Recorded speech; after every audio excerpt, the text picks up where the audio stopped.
Hey, church family. Wanted to take this opportunity to present you with another word of encouragement as we continue to pray for the recovery of our country.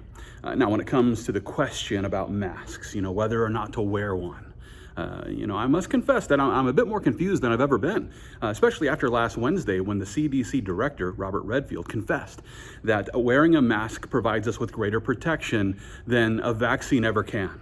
Redfield, who was speaking at a Senate hearing, he encouraged us to believe that, and I quote him, "the face mask is more guaranteed to protect me against COVID than when I take a COVID vaccine." Wait, what? The face mask is able to protect the wearer better than a vaccine can?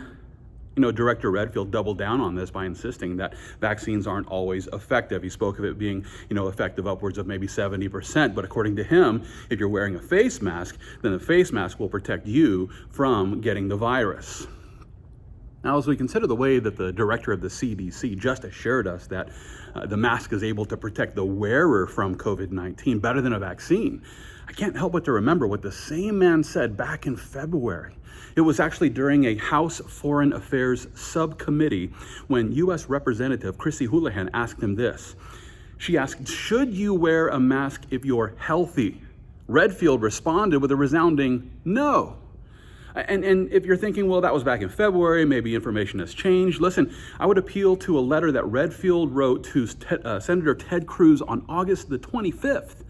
And in this letter, he tells us, and I quote him, "Face masks do not effectively filter small particles from the air and do not prevent leakage around the edge of the mask when the user inhales. The role of face masks," he says, "is for patient source control to prevent contamination of the surrounding area when a person coughs or sneezes."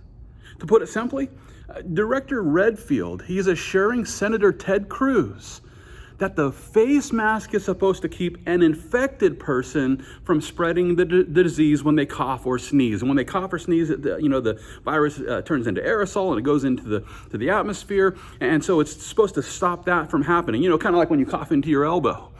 At the same time, though, Redfield also confirms in this letter that the mask is ineffective for keeping the virus from being inhaled. You can have a mask on and still inhale it from the surrounding of the mask, around the mouth and whatnot. And with that being the case, we should ask, how then is wearing a mask better than a vaccine for the wearer? Now, I'm no scientist, but I do know a contradiction when I hear one. And I would love to hear Director Redfield's explanation for how the mask will and won't protect the wearer, because he's stated both. At the same time, I would also direct you to a data analysis website that will help you to learn more about this topic. I'll provide you with a link down below where you can examine the data for yourself. According to these researchers, the states where masks have been made mandatory are actually witnessing an upward trend in infections. For example, in California, where masks are mandatory, the confirmed case count for the coronavirus is increasing. At the same time, the state of Florida, where there is no mask mandate, the confirmed case count is decreasing. Now, what this means is that the data at hand, it helps us to see that mask mandates don't appear to be stopping the spread of the virus, nor are they able to protect the wearer. Now, please understand, I'm not taking a side on the debate between whether we should wear masks or whether we shouldn't. I don't want to jump into the middle of the maskers versus the anti-maskers. If you want to wear a mask because you believe that it provides you with a level of protection, then wear the mask by all means. And if you think that mask mandates are ineffective and you don't see any reason to wear one, well, then I can totally understand your point of view just based on the data. But my real concern has more to do with the division that this is causing amongst believers. Christian, listen, the mask debate should never be a reason to divide from our brothers and sisters in Christ. If you believe that masks are able to protect you, then wear a mask. Just don't judge those who aren't. And listen, if they aren't coughing and sneezing all over the place, then they aren't going to infect you with their breath. At the same time, I encourage the anti-masker to have some compassion for the Christian who thinks it's important to wear a mask. If you have a brother or a sister in Christ who feels more comfortable coming to church with a mask on, then let's make sure that we help them to feel at home as they arrive with mask on face. We want to make sure that maskers and anti-maskers can both worship the Lord together in spirit and in truth as we arrive to our Christian congregation. And with this as the goal, I encourage you to remember something that Paul wrote in 2 Timothy chapter 2. There he declares, "Avoid foolish and ignorant disputes, knowing that they generate strife.